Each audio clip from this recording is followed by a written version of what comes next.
MCom part 1 part 2 या first year second year के लिए बहुत बड़ी खुशखबरी आ चुकी है। जी हाँ, आपको 2.5 लाख तक का स्कॉलरशिप मिल रहा है, 2.5 लाख रुपये तक। अगर अब इसके हम अमाउंट की बात करें तो अगर आप 9, 10, 11, 12 के स्टूडेंट हैं तो 15,000 मिल रहा है स्कॉलरशिप।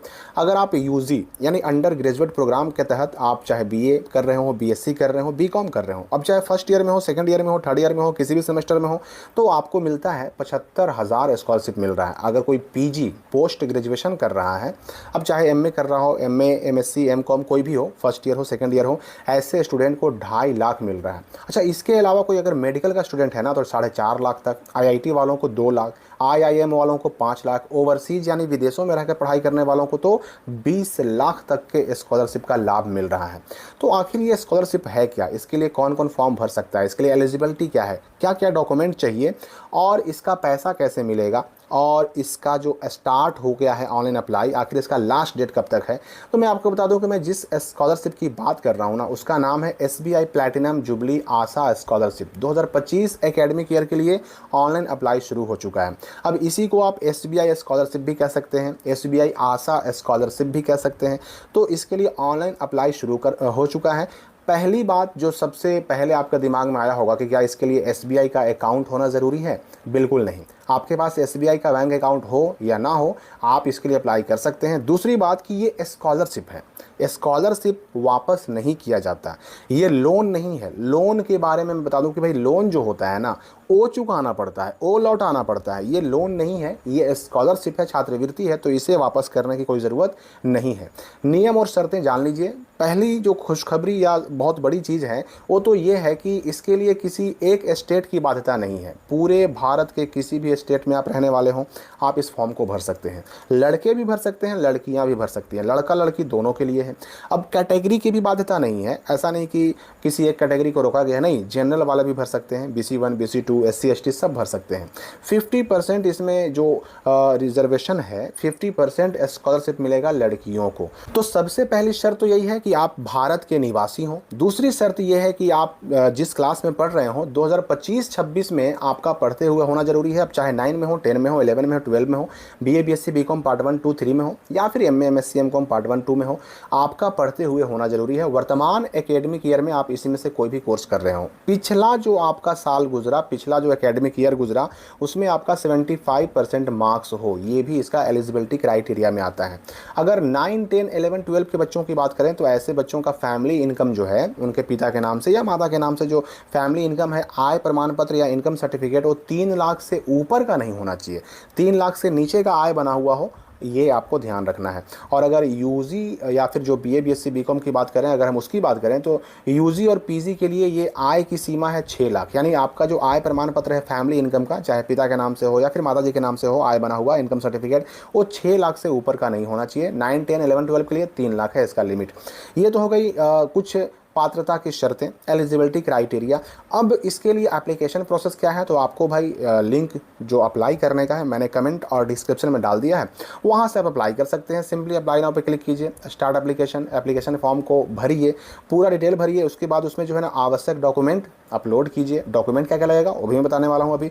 उसके बाद आप इस स्कॉलरशिप को सबमिट कर दीजिए। डॉक्यूमेंट क्या क्या लगेगा, ये मोस्ट इंपॉर्टेंट चीज़ है। देखिए, डॉक्यूमेंट को कई कैटेगरी में बांटा गया है। सबसे पहले आपका एकेडमिक रिकॉर्ड मांगा जाता है, तो इसके लिए marksheet from the previous academic year. अब इसमें जो है आप अगर 9 के लिए अप्लाई कर रहे हैं तो आपको 8 क्लास का, अगर आप 10 के लिए अप्लाई कर रहे हैं तो 9 क्लास का। इस प्रकार से आप जिस क्लास के लिए अप्लाई कर रहे हैं, आपको ग्रेजुएशन पार्ट 1 का बच्चा है, अगर वो अप्लाई कर रहा है तो वो इससे पहले जाहिर सी बात है उसने 12 पास किया होगा, यानी प्रीवियस एकेडमिक ईयर, इससे पहले जो आपने पास किया उसका मार्कशीट चाहिए होगा। इसके बाद आइडेंटिटी कार्ड में आधार कार्ड की जरूरत पड़ेगी, ये सब अपलोड करना पड़ेगा, ये सब स्कैन करके ना अपलोड करना पड़ेगा। फाइनेंशियल डॉक्यूमेंट में करंट ईयर फी रिसिप्ट, यानी वर्तमान में आप जिस क्लास में, जिस ईयर में, जिस कोर्स में पढ़ रहे हैं, करंट ईयर का फी रिसिप्ट आपको अपलोड करना पड़ेगा। इसके अलावा bank account details of the applicant, ये आपको अपलोड भी करना पड़ सकता है और इसका डिटेल्स भी डालना पड़ेगा, अकाउंट नंबर वगैरह, क्योंकि आखिर स्कॉलरशिप का जो पैसा है आएगा कहाँ, ये अपना भी डाल सकते हैं, अपने पेरेंट का भी डाल सकते हैं। और प्रूफ ऑफ इनकम, यानी आपके परिवार की आय का, इनकम का एक प्रूफ मांगा जा रहा है। तो इसमें क्या चलेगा, इसमें आप आय प्रमाण पत्र अपलोड कर सकते हैं अपने फैमिली, चाहे वो पिता के नाम से हो, माता जी के नाम से हो, इनकम सर्टिफिकेट या आय प्रमाण पत्र जो है ना वो आप अपलोड कर दीजिएगा। एडमिशन प्रूफ यहाँ कहा जा रहा है, एडमिशन प्रूफ में क्या लगेगा, proof of current year admission. आप वर्तमान में सच में एडमिशन लिए हुए हैं, पढ़ाई कर रहे हैं, इसका भी प्रूफ चाहिए। तो इसके लिए या तो एडमिशन लेटर या फिर इंस्टीट्यूट का आइडेंटिटी कार्ड, यानी जो आपके कॉलेज का हो, स्कूल का हो, आईडी कार्ड भी चलेगा, या फिर बोनाफाइड सर्टिफिकेट। बोनाफाइड सर्टिफिकेट का फॉर्मेट भी आपको मिल जाएगा, मैंने उसको भी डाउनलोड करने का लिंक वगैरह स्काईलाइट स्टडी के टेलीग्राम चैनल और व्हाट्सएप चैनल पर डाल दिया है। तो बोनाफाइड सर्टिफिकेट भी चल सकता है, एडमिशन लेटर अगर आपको मिला है एडमिशन कराने का टाइम वो भी चल सकता है, या फिर अगर आपके स्कूल या कॉलेज ने आपको आईडी कार्ड दिया है तो वो भी इसमें अपलोड आप कर सकते हैं। इसके बाद पर्सनल डॉक्यूमेंट में आपका यानी स्टूडेंट का फोटोग्राफ एक चाहिए, फ़ोटो चाहिए, और एडिशनल डॉक्यूमेंट में अगर SC ST के हैं तो कास्ट सर्टिफिकेट आपसे मांगा जाएगा अपलोड करने के लिए, यानी जाति प्रमाण पत्र। इतने डॉक्यूमेंट की ज़रूरत पड़ेगी। डेट्स की बात करें तो देखिए ऑनलाइन अप्लाई जो है ना वो 19 सितंबर से ही शुरू हो चुका है। 19 सितंबर 2025 से SBI platinum jubilee Asha scholarship 2025-26 के लिए अप्लाई शुरू हो चुका है, और लास्ट डेट इसका रखा गया है नवंबर 15 2025 तक, यानी नवंबर 15 2025 तक आप इस स्कॉलरशिप का ऑनलाइन अप्लाई कर सकते हैं। अब कुछ पूछे जाने वाले सवाल कि आखिर इस स्कॉलरशिप का जो है ना फ़ायदा हमें कैसे मिलेगा, जिसमें पहला सवाल है कि what is the selection process of this scholarship programme. आखिर इसमें सिलेक्शन कैसे होगा, आखिर किसको किसको स्कॉलरशिप मिलेगा। तो कहा जा रहा है कि the selection for the SBI platinum jubilee Asha scholarship 2025-26 is based on academic merit and financial background and involve a multi stage process.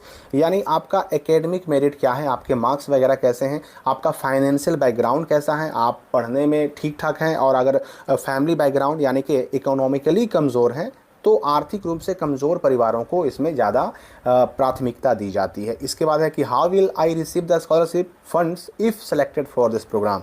तो ये स्कॉलरशिप अगर आप सेलेक्ट होते हैं तो ये अमाउंट डायरेक्ट आपके बैंक अकाउंट में ट्रांसफ़र कर दिया जाएगा।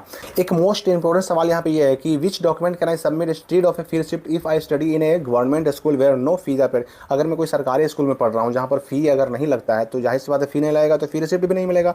अगर मेरे पास फ़ी रिसिप्ट नहीं है तो मैं क्या अपलोड करूँगा। इसका जवाब है कि अगर आप सरकारी स्कूल में पढ़ते हैं जहाँ पर फ़ी नहीं लगता, तो अगर आपके पास फ़ी रिसिप्ट नहीं है तो अपने स्कूल से आप एक लेटर लिखवा करके आप अपलोड कर सकते हैं कि भाई हमारा कोई फ़ी चार्ज नहीं किया गया है, हमारा कोई फ़ी नहीं लगा है, फिर भी हम पढ़ाई कर रहे हैं। तो ऐसे लेटर के बदौलत भी आप अप्लाई कर सकते हैं। फिर एक सवाल और है इंपॉर्टेंट कि I have a gap of 2 years after 12 या ग्रेजुएशन। यानी कोई कोर्स किया मैंने, जैसे एग्जांपल के लिए 10th के बाद दो साल का गैप ले लिया, 12 के बाद मैंने 2 साल का 1 साल का गैप ले लिया, या ग्रेजुएशन के बाद मैंने 1 साल 2 साल गैप कर दिया, उसके बाद आगे एडमिशन कराया, तो क्या मैं इस स्कॉलरशिप का लाभ ले सकता हूं कि नहीं। तो बिल्कुल, a gap of up to 2 years after 12 और graduation does not disqualify you from applying for the SBI platinum jubilee Asha scholarship.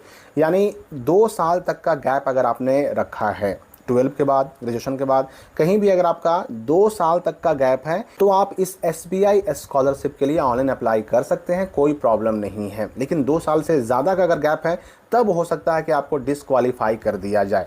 और अगर 1 साल का भी गैप है अगर आपका मैट्रिक के बाद, 10th के बाद, 12 के बाद, ग्रेजुएशन के बाद, तो भी आप अप्लाई कर सकते हैं SBI आशा स्कॉलरशिप के लिए। तो SBI आशा स्कॉलरशिप 2025 के लिए